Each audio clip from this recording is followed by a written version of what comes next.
வேலையின்மை, திறமைக்கேற்ற வேலை அமையாது, செய்த வேலைக்கு சரியான ஊதியம் கிட்டாது, நிரந்தரமற்ற வேலை, கௌரவ குறைவான வேலை, இவை யாவும் முன் ஜென்ம கர்மாவின் பலனாகும். முப்பிறவியிலோ இப்பிறவியிலோ உங்களுக்கு நித்திய கடமையான வேலைகளை செய்யாத இருக்கலாம். செய்த வேலை சிரத்தையின்றி செய்திருக்கலாம். கீழ்நிலை தொழிலாளர்களை கேலி அவமதிப்பு செய்திருக்கலாம். உங்களிடம் பணி செய்த வேலையாட்களை அடிமைகளாக நடத்தி உரிய ஊதியம் தராது அவர்கள் உழைப்பை திருடியிருக்கலாம். வேலை செய்தவர்களை தொந்தரவு இம்சை செய்திருக்கலாம். இவை யாவும் பிரதி கர்மாவாக உங்களை தற்போது துன்பத்திலும் ஆழ்த்தும். வேலை கர்மாவின் காரக கிரகம் சனி பகவான். தண்டனை கொடுப்பதில் பாரபட்சம் காட்டாது. இறைவனே ஆனாலும் திருவோடு ஏந்தி பிச்சை எடுக்க வைப்பவர். சரி, இதற்கு என்ன பரிகாரம்? உங்கள் நித்திய கடமைகளை தவறாது செய்திடுங்கள். சோம்பல் விடுவதும் சுகத்தை துறப்பதும் நல்லது. கிடைத்த வேலையை ஆத்மார்த்தமாக செய்யுங்கள். வேலையில் தகுதி குறைவு அவமானம் பார்க்காதீங்கள். கீழ்நிலை தொழிலாளர்களுக்கு உதவிடுங்கள். யாருடைய வேலையும் ஏளனம் செய்யாத இருங்கள். உங்களிடம் வேலை செய்பவரும் தொழில்களை மதித்து உரிய ஊதியம் கொடுங்கள். இதுவே மிக சிறந்த பரிகாரமாகும். சனி பகவான் மனம் இறங்கி கருணை காட்டுவார். பித்ரு தோஷம். இது நம் முன்னோர்கள் தாத்தா பாட்டி என்று 7 தலைமுறைக்கு சரியாக திதி தர்ப்பணம் கடமைகளை செய்யாது வருவது.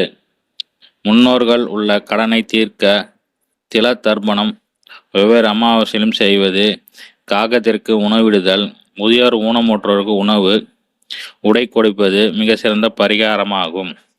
ஆயிரக்கணக்கில் செலவழிக்க வேண்டியதில்லை. ஆத்மார்த்தமாக நமது முன்னோர்களை நினைத்து வழிபட்டு செய்யவும் எளிய பரிகாரம். பித்ரு சாபம் என்பது முற்பிறவியில் தாய் தந்தை தாத்தா பாட்டி வயதான காலத்தில் அவர்களை கவனிக்காதது, அவர் சொத்துக்களை அபகரித்து அனாதையாக விட்டதால் அவர் மனம் நொந்து சாபத்தால் இப்பிறவில் நல்ல தாய் தகப்பன் அமையாது, அவர்களை தொல்லை போன்ற அமையும்.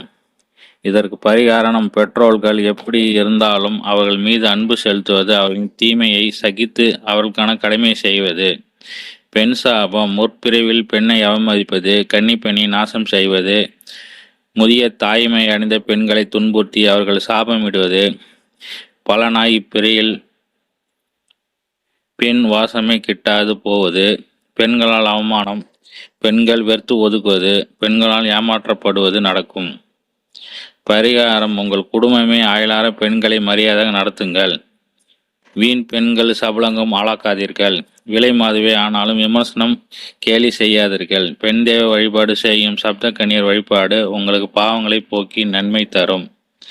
பாவங்கள் தோஷங்கள் நூற்றுக்கணக்கில் உண்டு. பிரதானமான சிலவற்றை கூறியிருக்கிறேன். திணை விதைத்தவன் திணை அறுக்கலாம். வினை விதைத்தால் வினையை அறுவடையாகும். பிறப்பும் கர்மாவும் சக்கரம் போல் சுழன்றது தொடர்ந்து வருவது. நவீன அறிவியலும் ஒரு வினைக்கு எதிர்வினை தோன்றியே தீரும் என்கிறது. நல்லதை நினைப்போம், நல்லதை செய்வோம், நலமாக வாழ்வோம். பரிகாரம் என்கிறோமோ அது என்ன? நாம் செய்த தீய கர்மாக்களால் நாம் பெரும் தீமைகளில் இருந்து விடுபடுவோம். மனப்பூர்வமாக ஆத்மகர மன்னிப்பு கோருவதே ஆகும். அப்படி ஆத்மார்த்தமாக மன்னிப்பு கோருபவன் மீண்டும் தீய கர்மங்களை செய்வதில்லை. ஆனால் யதார்த்தத்தில் நிகழ்வதே வெறும் வெற்று சடங்களை பண சேர்க்கை காட்டுவதாகவே நடக்கிறது. இன்று பரிகாரம் என்ற பெயரில் நடக்கும் கேலி கூத்துக்கள், போலி ஜோதிடர்கள், மோசடி, அவர்கள் மயங்கி மக்கள் கோவில்களாக செல்வது, யாகம் வளர்ப்பது, நேர்ச்சைகளை செய்வதும் லட்சத்தில் ஒன்று கூட உண்மையானது இல்லை. ஆர்த்தமாத்மாக நீங்கள் பரிகாரம் மன்னிப்பு கோரி இறைஞ்சும் போது பிரபஞ்சம் இயற்கை செவி சாய்க்கிறது.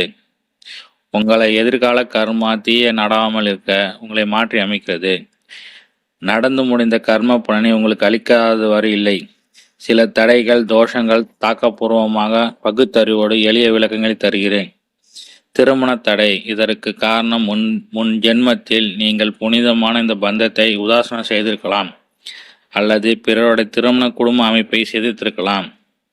இதற்கு பரிகாரமாக ஏழை திருமணத்திற்கு உதவி செய்தல், தெய்வ திருக்கலான வைபவங்களில் உறவுகள் நட்புகள் திருமணங்களில் கலந்து கொண்டு சேவை செய்தல், மிக சிறந்த பரிகாரமாகும். முன் ஜென்மத்திலோ அல்லது இப்பிறவிலோ நீங்கள் செய்த தவறுக்கு பிராயச்சித்தம் தேடிக்கொண்டீர்கள். புத்திர தோஷம். குழந்தையினமே தாமத்தால் பிறந்து வளர்ந்த நோய்வாய்ப்படுதல், கூடாத சகவாசம் செய்களால் நம் கண்முனியான பிள்ளைகள் வாழ்வு நாசமாவது அனைத்துமே புத்திர தோஷமாகும். முற்பிரிவில் குழந்தைகளை உதாசனப்படுத்தியிருப்போம், கண்டித்திருப்போம், சிசு கொலை, பிறர் குழந்தைகளை துன்புறுத்தியிருப்போம், இப்பிரிவிலும் கூட செய்திருப்போம். இதனால் இப்பிரிவில் குழந்தைகள் அவமானம், துன்பம், குழந்தையும் இல்லாமல் போவது போன்ற பலன்கள். குழந்தை இல்லாத பெண்களை அரச மரத்தடியில் விநாயகரை வலம் வர செய்வது ஒரு பரிகார முறை. பெண்களின் உடலில் கொழுப்பு அதிகமாவதெல்லாம் அதிக உடல் உழைப்பின்றி தசைகள் செயல்பாடுகள், இரத்த ஓட்டங்கள் குறைந்து கழிவுகள் முழுமையாக வெளியேற்றப்படாத போது கருத்தரித்தல் தடை உண்டாகும். அரசமரத்தை வலம் வரும்போது உடல் தசைகளும் பயிற்சியாகவும் இரத்த ஓட்டம் அதிகரித்து தேவையற்ற கழிவுகள் வெளியேற்றப்படுகிறது. அரச மரம் தூய பிராணவாயு அதிகம் வெளியிடும் தன்மை கொண்டது. சுத்தமான பிராணவாயு உடலில் சூட்சம சக்கரங்களை தூண்டிவிடுவது. இது நம் முன்னோர்கள் அறிவார்ந்த செயல். நம்ம குழந்தையின் எதிர்காலத்தில் நல்ல விதம் வாழ பிற குழந்தைகள் நேசிக்க வேண்டும். ஏழை குழந்தைகளுக்கு உணவு, உடை, கல்வி உதவிகள் செய்ய வேண்டும். இதார் ஊரார் பிள்ளை ஊட்டி வளர்த்தால் உன் பிள்ளை தானா வளரும் என்ற பழமொழியானது. அநாத குழந்தைகள் தத்தெடுப்பது சிறந்த பரிகாரமாகும். சிலருக்கு